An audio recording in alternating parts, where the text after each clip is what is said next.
Episode 4-এর শুরুতে আমরা দেখি হিউন জিউককে ওই চশমার ব্যাপারে বলছে। সে বলে এটা এমন এক চশমা যেটা পরলে মানুষের মাথায় এস লাইন দেখা যায়, অর্থাৎ কে কয়টা শারীরিক সম্পর্কে লিপ্ত সেটা জানা যায়। হিউন আরও বলে, আমি এটা ছোটবেলা থেকেই দেখতে পাই। এখানে জিউক কথাগুলো বিশ্বাস করতে না চাইলেও বাধ্য হয়ে সেই কথাগুলোকে বিশ্বাস করে। হিউন জিউককে জানায় কাং চশমা পরে এই লাইনগুলো দেখতে পেত, আর সে অনেক মানুষের গোপন রহস্যের ব্যাপারে জানতে পেরেছিল এবং সে তাদেরকে ব্ল্যাকমেল করত। হয়তো তাদের মধ্যে কেউই কাংকে ছাদ থেকে নিচে ফেলে দিয়েছিল। জিউক বলে এই চশমা হয়তো আরও অনেক মানুষ ব্যবহার করছে, কেননা আশেপাশে এই ধরনের কেস অনেক দেখা যাচ্ছে। জিউক হিউনকে বলে এস লাইন দেখতে পাওয়ার কারণেই কি তুমি কালো চশমা ব্যবহার করতে? উত্তরে হিউন হ্যাঁ বলে। এরপরে হিউন কাংয়ের কাছে যায়। সে দেখতে পায় কাংয়ের মাথায় থাকা এস লাইন হঠাৎ করেই অদৃশ্য হচ্ছে। ঠিক তখনই কাং চোখ খোলে। এটা থেকে হিউন অনেক ভয় পেয়ে যায়। তখনই আমরা বুঝতে পারি হিউন আসলে ক্লাসের মধ্যে ঘুমিয়ে পড়েছিল আর কাংকে সে এতক্ষণ স্বপ্নে দেখছিল। পরের সিনে ক্লাস লিডার কিয়ংজিন আর হিউন একসাথে বসে কথা বলছিল। কিয়ংজিন হিউনকে বলে তুমি আসলে অনেক দুর্বল, চলো আমরা কোথাও ঘুরে আসি, এতে তোমার মন অনেক হালকা হবে। হিউন এখানে মানা করে দেয়। আসলে হিউন রিসেন্টলি একটি মোটেলে পার্ট টাইম জব নিয়েছিল। পরের সিনে আমরা একটি নতুন চরিত্রের সাথে পরিচিত হই। এখানে কিম মিসং নামের একটি টিচারকে দেখানো হয়, যার চোখে আমরা সেই অদ্ভুত চশমাটি দেখতে পাই।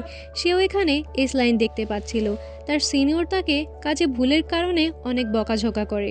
সে এখানে দেখে সেই মহিলাটির মাথায় কোনো এস লাইন নেই। মিসং বলে এজন্যই হয়তো সে এত রাগ দেখায়।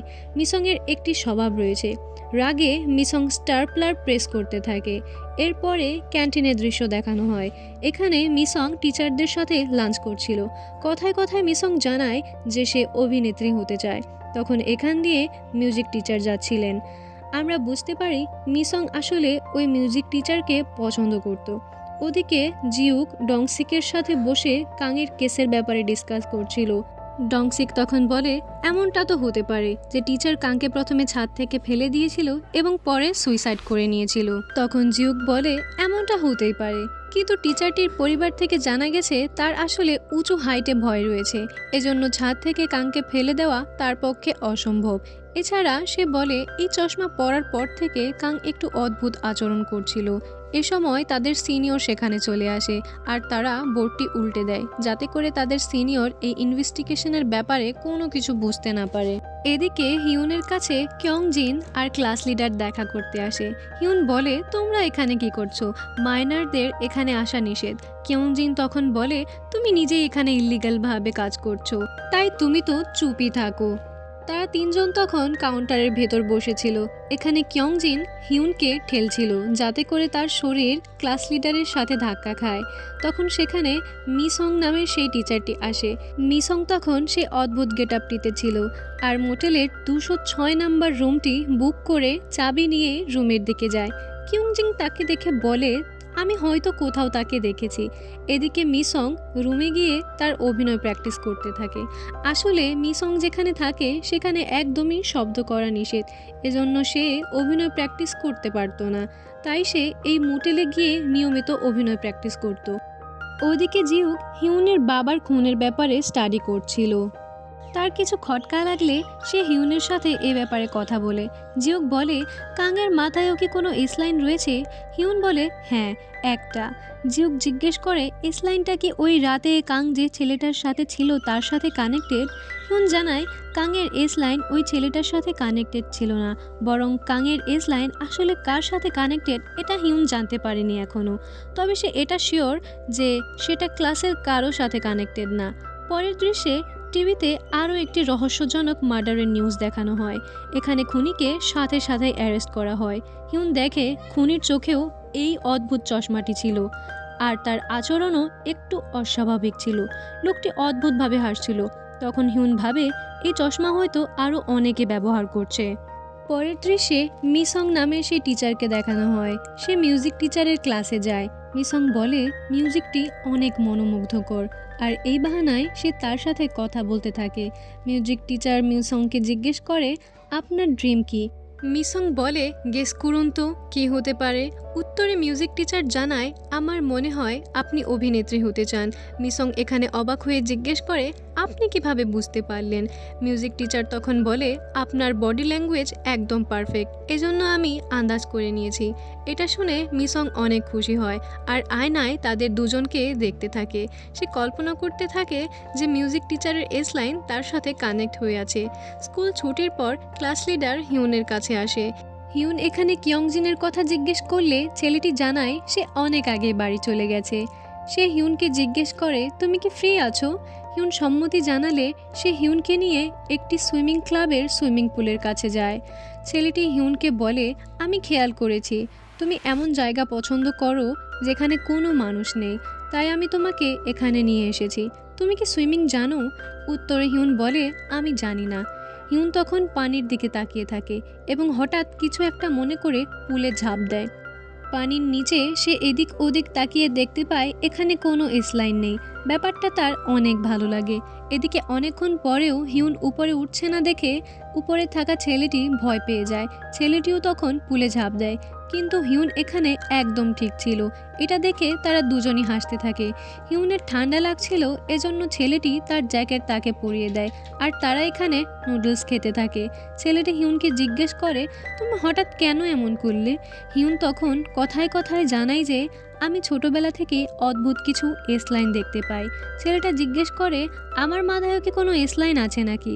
হিউন বলে, তোমার, কিয়ংজিনের, তোমাদের মাথায় কোনো এস লাইন নেই। হিউন তখন ওই ছেলেটিকে জিজ্ঞেস করে, তুমি কি আমাকে বিলিভ করো?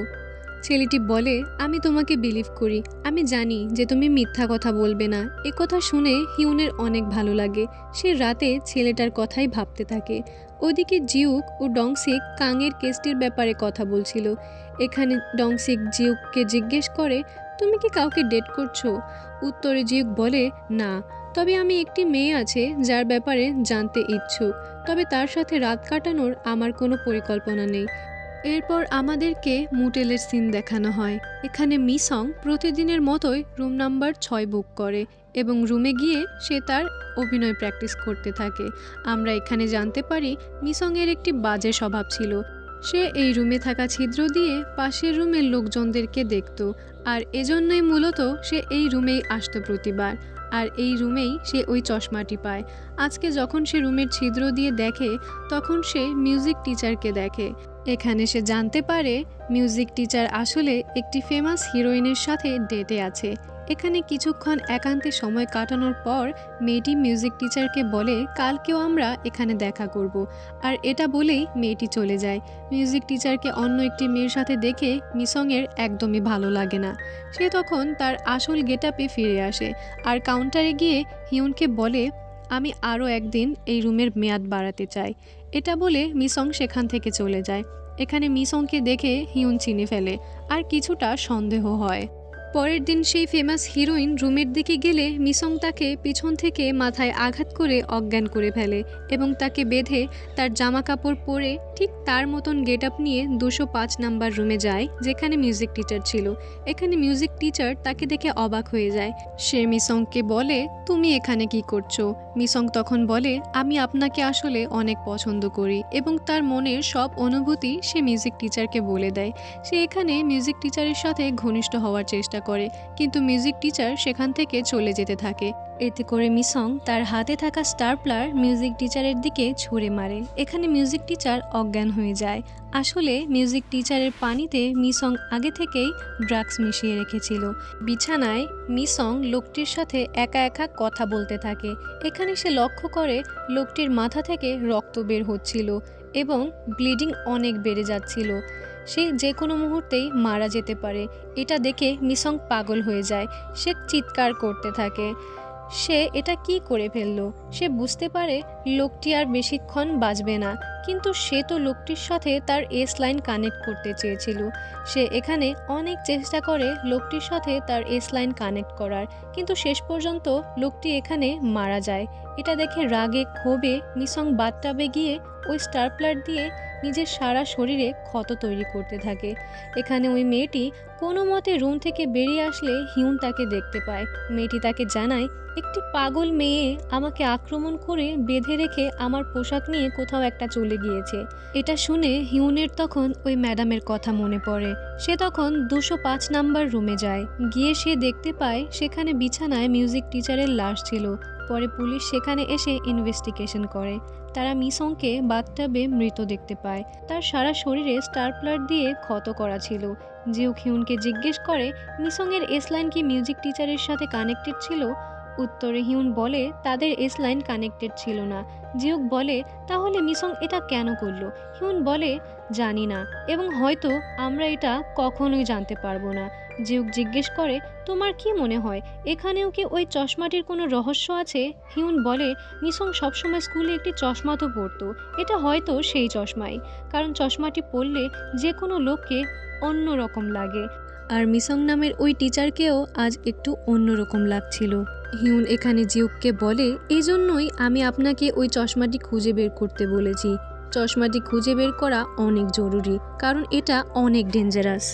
জিউক তখন 205 নম্বর রুমের ওই বাথটাবে চশমাটি খুঁজতে থাকে, আর সে সেই চশমাটি পেয়ে যায়। জিউক চশমাটি চোখে দিলে পাশের আয়নায় সে নিজের মাথায় অসংখ্য এসলাইন দেখতে পায়। তখন সে বুঝে যায় হিউন আসলে সত্যি বলছিল। এপিসোডটি এখানেই শেষ হয়ে যায়। এখানে আমাদেরকে পরের পর্বের কিছু অংশ দেখানো হয়, যেখানে জিউক এই চশমার মাধ্যমে এসলাইন দেখতে পাচ্ছিল। জিউক লক্ষ্য করে কাংয়ের এসলাইন হঠাৎ করে হসপিটালের কোনো এক জায়গায় গিয়ে কানেক্ট হচ্ছিল। এখানে আমাদেরকে দেখানো হয় না যে সেই এসলাইনটি আসলে কার সাথে কানেক্ট হচ্ছিল। এর পরের পর্বে কি হয় সেটা জানতে হলে আমাদের চ্যানেলটিকে সাবস্ক্রাইব করে এবং ভিডিওটিকে লাইক করে আমাদের পাশেই থাকুন। ভিডিওটি কেমন লাগলো কমেন্টে জানাতে ভুলবেন না। আজকের মতো বিদায় নিচ্ছি। আল্লাহ হাফেজ।